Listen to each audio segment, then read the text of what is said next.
Next topic है loan activities of bank. हम लोग इसमें पढ़ेंगे लोन एक्टिविटीज कैसे काम करती हैं बैंक में। लोग क्या करते हैं, लोग पैसा अपना डिपॉजिट करते हैं कहाँ, बैंक में। जो हमने पढ़ा था, अपना एक जो एक्स्ट्रा पैसा होता है जो घर में वो खर्च नहीं कर रहे होते हैं, जो सेविंग रहती है वो क्या बैंक में क्या कर देते हैं, डिपॉजिट। उसके एक्सचेंज में बैंक उनको क्या देता है, इंटरेस्ट। जब विड्रॉल करते हैं लोग तो उनको क्या मिल जाता है, इंटरेस्ट।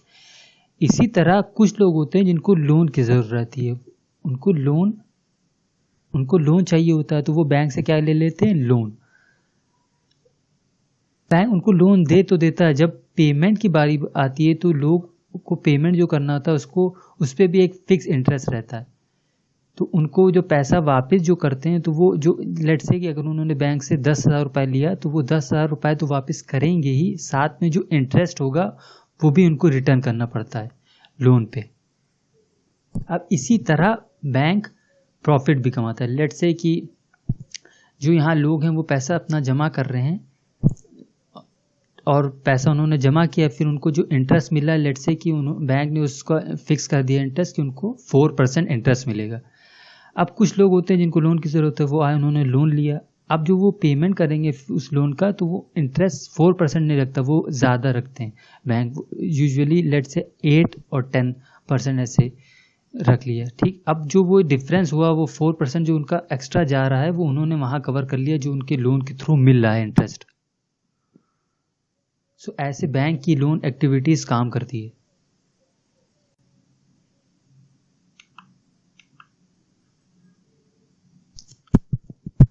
अब नेक्स्ट क्वेश्चन है, व्हाट इज क्रेडिट। ऐसी सिचुएशन जिसमें कोई लेंडर सप्लाई कर देता है बोरोवर को मनी, गुड या सर्विस।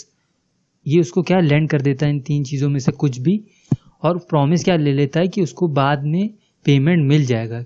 कौन पेमेंट दे देगा, जो बोरोवर है, जो पैसा ले रहा है या गुड ले रहा है या सर्विस ले रहा है, वो ले तो लेता है, लेकिन वो दोनों में कंडीशन रहती है कि बोरोवर बाद में पेमेंट लौटा देगा। तो ऐसी सिचुएशन क्या होती है, क्रेडिट। तो इस चैप्टर में दो डिफरेंट क्रेडिट सिचुएशन दी है। पहले हम लोग पढ़ते हैं फर्स्ट सिचुएशन क्या है। फर्स्ट सिचुएशन में ये बताया गया है कि एक सिचुएशन दी गई जिसमें एक मिस्टर ए हैं जिनका गारमेंट बिजनेस का काम है। उनको एक ऑर्डर मिला है एक लार्ज ट्रेडर से 8,000 शर्ट बनाने का एक महीने में। के लिए उन्होंने क्या किया, सबसे पहले उन्होंने कुछ वर्कर हायर किए हैं स्टिचिंग के लिए।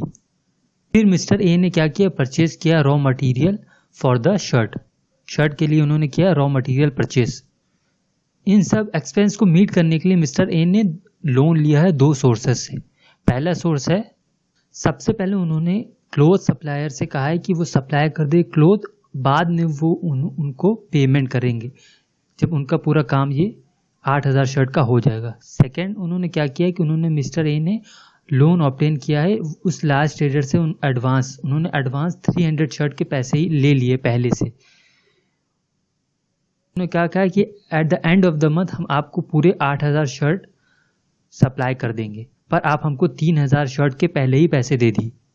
तरीके के लोन हुए। एक तो उन्होंने सप्लाई करवा लिया क्लोथ पहले, और पहले ही से उन्होंने 3,000 शर्ट के पैसे ले लिए। तो जब मंथ ख़त्म हो जाता है तो वो क्या करते हैं, वो जब उनको पूरा 8,000 शर्ट का पेमेंट मिल जाता है तो उनको पे ऑफ कर देते हैं। जितने भी उन्होंने लोन लिए होते हैं, सप्लाई क्लोथ से लोन लिए थे, वो सब पेमेंट कर देते हैं। इस सिचुएशन में क्या हुआ कि उनका जो लोन लेना हुआ उनके लिए प्रॉफिटेबल साबित हुआ है। अब दूसरी सिचुएशन पढ़ते हैं हम लोग। यहाँ सेकंड सिचुएशन दी गई, इसमें मिसेस एक्स हैं जो कि एक स्मॉल फार्मर हैं। वो क्या उगाती हैं, पोटैटो, अपने 3 एकड़ ऑफ लैंड पे। मिसेस एक्स ने एक लोन लिया है छोटा सा मनी लेंडर से, ताकि वो अपने जितने भी एक्सपेंसेस है कल्टीवेशन के वो मीट कर सके। उन्होंने ये होप कर रही हैं कि जो कल्टीवेशन हो जाएगी, जब हार्वेस्ट करेंगी, तो वो जो उन्होंने लोन लिया है मनी लेंडर से वो पे कर देंगी बाद में, जब वो उनको प्रॉफिट हो जाएगा। बट अनफॉर्चुनेटली उनके जो क्रॉप्स थे वो रूइन हो गए। किसकी वजह से, बैड वेदर की वजह से। उनके पहले ही ऑलरेडी कुछ लोन है पिछले साल के जो उनको पे करना है, क्योंकि अब इस साल वेदर की वजह से उनका पूरे क्रॉप ख़राब हो गए हैं, तो अब वो पेमेंट नहीं कर पाएंगे। उनका पुराने साल का भी पेमेंट बाकी है और इस साल जो वो अब पेमेंट नहीं कर पाएंगे मनी लेंडर को। तो इससे हुआ क्या है कि वो एक डेब्ट ट्रैप में फंस गई हैं। उस डेब्ट ट्रैप में फंस गई। अब उससे निकलने के लिए उनको क्या करना पड़ा, उनको अपना लैंड का कुछ हिस्सा बेचना पड़ा ताकि वो जो कर्जा है वो चुका सके। नेक्स्ट टॉपिक है टर्म ऑफ क्रेडिट। इसमें हम पढ़ेंगे कोलेट्रल क्या होता है। Collateral is an asset that borrower owns and uses this as an guarantee to a lender until the loan is repaid. Collateral क्या होता है? कोलेट्रल इज एसेट होता है जो कि बोरोवर ओन करता है किसी लेंडर को। यहाँ लेंडर क्या है? बैंक है। आप इस तरह समझ सकते हैं कि कोलेट्रल एक गिरवी चीज़ है। लेट्स से कि अगर हम बैंक के पास जाते हैं, हम उससे लोन लेते हैं, तो हमको कुछ चीज़ गिरवी रखवानी पड़ती है, जैसे कि लैंड, बिल्डिंग, व्हीकल्स, कुछ भी हो गया, उसे हम क्या कहते हैं? कोलेट्रल। अगर हम उसका पेमेंट नहीं कर पाते हैं तो बैंक के पास, लेंडर के पास, जो कि बैंक है यहाँ पे, उसके पास राइट है कि वो उसे बेच करके अपना जो पेमेंट है वो ले सके। Together interest rate, collateral and documentation requirement, इसे हम ये सब तीनों चीज़ मिला के, interest rate, collateral and documentation requirement मिला के, क्या हम इसे कहते हैं? Term of credit.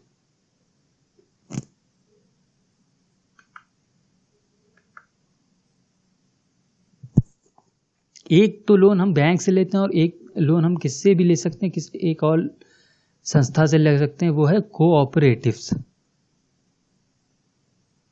बैंक के अलावा रूरल एरिया में एक चीप सोर्स ऑफ क्रेडिट है, वो है कोऑपरेटिव और cooperative societies. There are several types of cooperative possible like farmer cooperative, weaver cooperative और इंडस्ट्रियल वर्कर कोऑपरेटिव। ये सब कोऑपरेटिव रहती हैं। ये क्या करती हैं? ये एक्सेप्ट करती हैं डिपॉजिट किससे? मेंबर्स से। With the help of this deposit as collateral, जो डिपॉजिट वो इकट्ठा कर लेती हैं, वो कोलेट्रल कहाँ पे रखवाती हैं? बैंक में। फिर बैंक से वो क्या ले लेती हैं? Large loan. सो ऐसे कोऑपरेटिव काम करती हैं, ऐसे वो लोन इकट्ठा करती हैं। अब नेक्स्ट टॉपिक है कि फॉर्मल सेक्टर क्रेडिट इंडिया। अब हमने जाना है कि कौन से सोर्सेस रहते हैं लोन ऑब्टेन करने के लिए। These sources is grouped as formal sector loan and informal sector loan. कि डिफरेंट सोर्स हैं लोन लेने की, उसको हमने ग्रुप कर दिया है। एक को ग्रुप कर दिया फॉर्मल सेक्टर में और एक को ग्रुप कर दिया इनफॉर्मल सेक्टर में। जो हम लोन लेते हैं बैंक और कोऑपरेटिव से, उसको हमने फॉर्मल सेक्टर में ले लिया है, और जिसको हम जैसे मनी लेंडर हो गया, ट्रेडर हो गया, रिलेटिव हो गया, इसको हमने इनफॉर्मल सेक्टर में ले लिया। जैसे अभी हमने एग्जाम्पल पढ़ा था मिसेस एक्स का, वो किस में आएगा? वो इनफॉर्मल सेक्टर में आएगा। कुछ यहाँ मैंने आसान पॉइंट बना दिए हैं, आसानी से आप लोग को समझ में आ जाएगा। फॉर्मल सेक्टर को कौन सुपरवाइज करता है? Reserve bank of India. But informal sector में कोई सुपरविजन नहीं रहता। ऐसे इस फॉर्मल सेक्टर में जो इंटरेस्ट रेट होता है वो रीजनेबल रहता है। अगर हम लोन लेने जाएंगे तो हमको एक रीजनेबल इंटरेस्ट रेट पे लोन मिल जाएगा। बट इनफॉर्मल सेक्टर में ऐसा नहीं रहता। हमेशा लोन का जो इंटरेस्ट रेट होता है वो बहुत हाई रहता है। जैसे मिसेस एक्स जो डेब्ट ट्रैप में फंस गई थी, वो इसी वजह से रहता है कि जो मनी लेंडर होते हैं वो बहुत हाई इंटरेस्ट रेट लेते हैं। ये कुछ डिफरेंस हो गए फॉर्मल सेक्टर और informal sector when it comes to obtaining loan from the different sources.